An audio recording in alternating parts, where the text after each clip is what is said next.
There are undoubtedly hundreds, if not thousands, of Linux distros out there.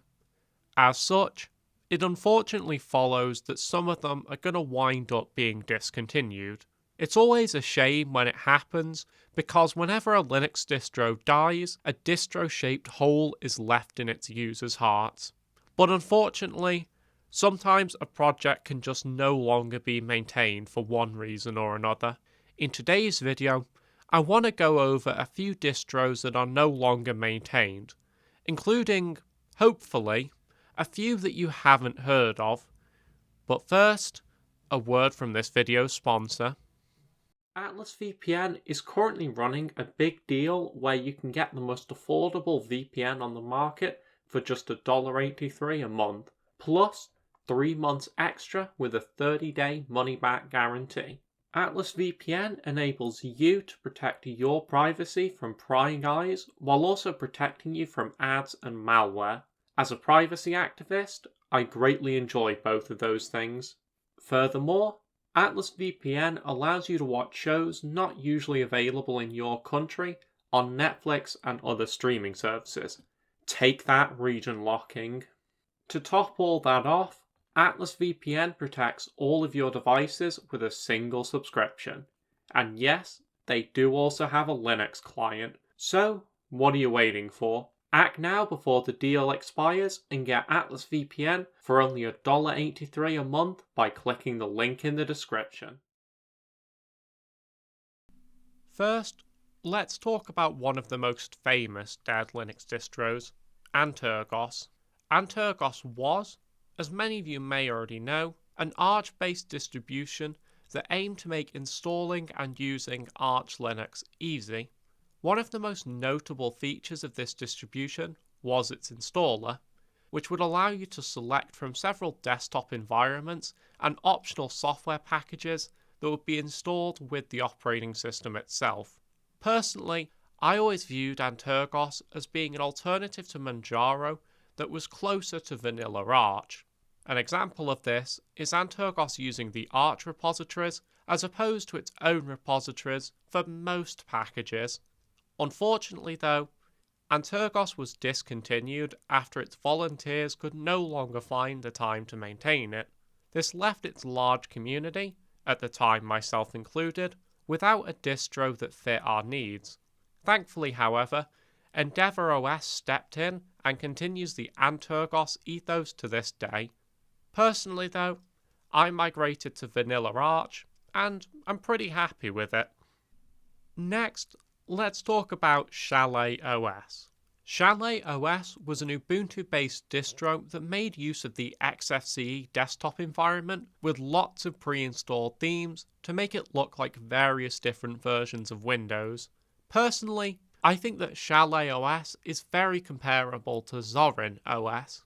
Back in 2016, I actually used to use Chalet OS, and I actually have some quite fond memories of it. It was incredibly simple, easy to use, and I greatly enjoyed all the themes that came with it. One of my most distinct memories of Chalet OS is that it shipped with Popcorn Time, a program to illegally stream and download movies, which seems very illegal, but what is anyone gonna do about it, really? Sadly though, all good things must eventually come to an end, and Chalet OS stopped being updated in 2016 after only 2 versions of the operating system, one based on Ubuntu 14.04 and the other based on Ubuntu 16.04. I will always miss Chalet OS, and I really do hope that someone makes a modern fork of the project. Next, let's talk about the first Arch-based distro that I ever used on a daily basis, Oppressor OS. The idea behind Oppressor OS was to have an Arch-based operating system that was easy to use, easy to install, and that looked great. Oppressor did all of those things amazingly. Oppressor also heavily focused on web apps, though I never did use that feature.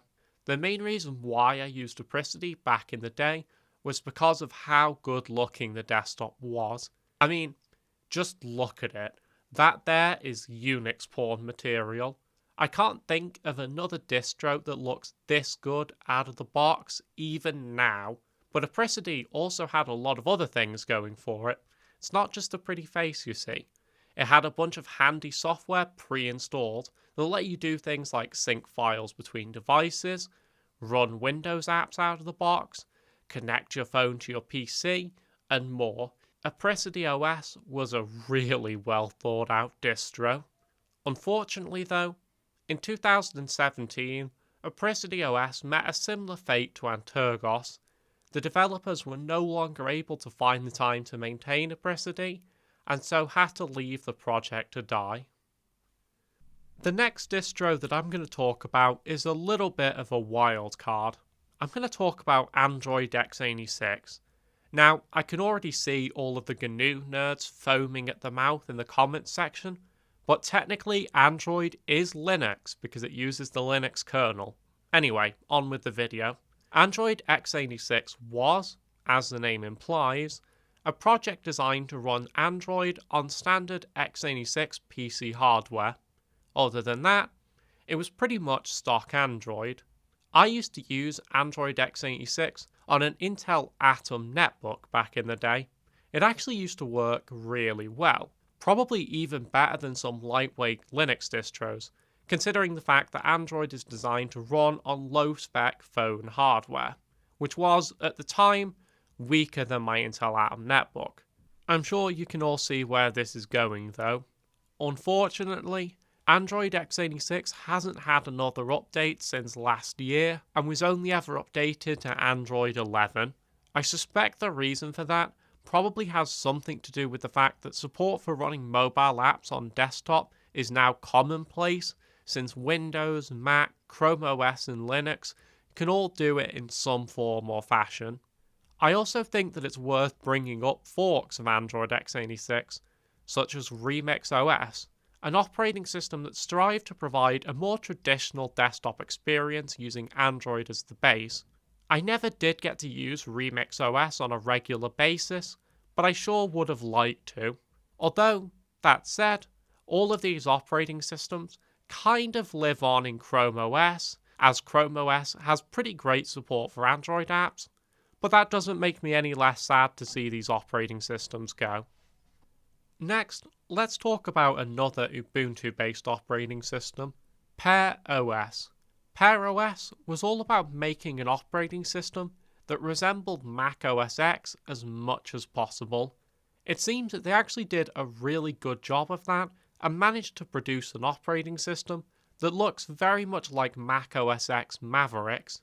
Furthermore, PairOS started developing their own software for inclusion with the distro, such as their own BleachBit clone that actually works with newer versions of Ubuntu. PairOS would probably be most well known thanks to negative reviews from YouTubers such as Spattery's Cup of Linux. Then, sometime around late 2013, the distro stopped being maintained. I'll leave you to decide whether or not it's good riddance or if the Linux community lost a great operating system that year. However, it seems that if you are a PairOS fan, there are several distros that have sprung up over the years that use the same logo and branding, including seemingly quite a recent one that uses Arch Linux as its base. For better or worse, PairOS lives on.